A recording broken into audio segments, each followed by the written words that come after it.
নমস্কার বন্ধুরা, কল্পনার সাথে কিছু মজাদার হয়ে থেকে আরও একটা নতুন পর্বে তোমাদের সবাইকেই স্বাগত জানাই।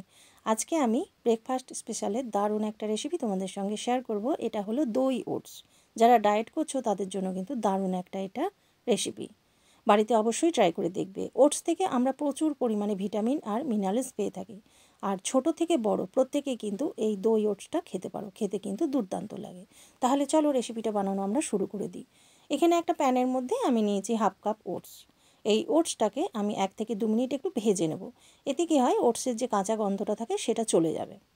দেখবে ওটসের কালারটা যখন ঠিক চেঞ্জ হয়ে যাবে, সেই সময় আমি যে কাপের মাপে আমি হাফ কাপ ওটস নিয়েছি সেই কাপটার মেপেই আমি দিয়ে দিচ্ছি 1.5 কাপ জল।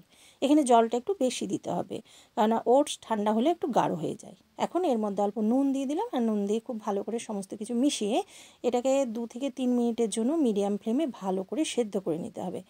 একটা খেয়াল রাখবে, এটা কিন্তু কন্টিনিউ নাড়তে হবে, না হলে তলার থেকে ধরে যাবে।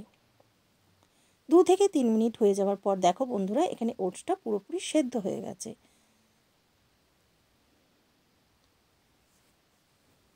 এবারে ওটসটাকে আমি একটা বাটির মধ্যে ঢেলে নেব, আর এটাকে ভালো করে ঠান্ডা করে নেব।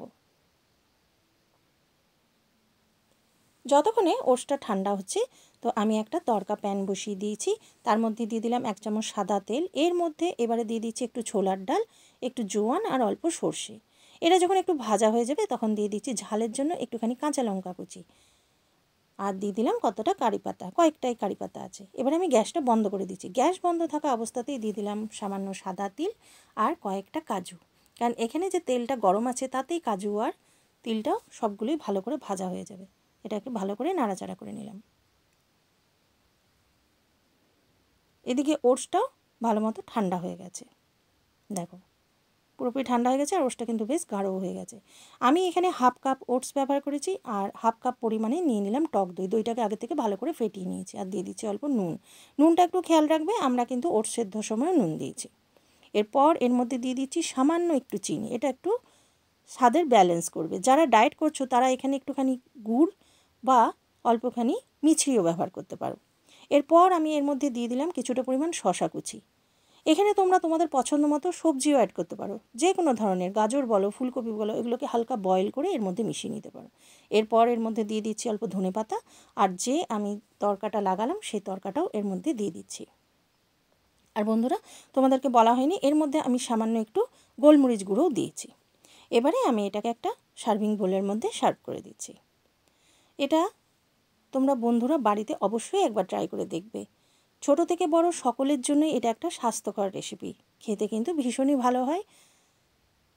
আর বন্ধুরা, তোমাদের বাড়িতে বানিয়ে কেমন লাগলো আমাকে অবশ্যই এটা একবার বলে জানাবে। ভালো লাগলে প্লিজ লাইক করো, শেয়ার করো। আর তোমরা যদি এখনও আমার চ্যানেলটাকে সাবস্ক্রাইব না করে থাকো, তো বন্ধুরা প্লিজ প্লিজ আমার চ্যানেলটাকে সাবস্ক্রাইব করারও অনুরোধ রইল।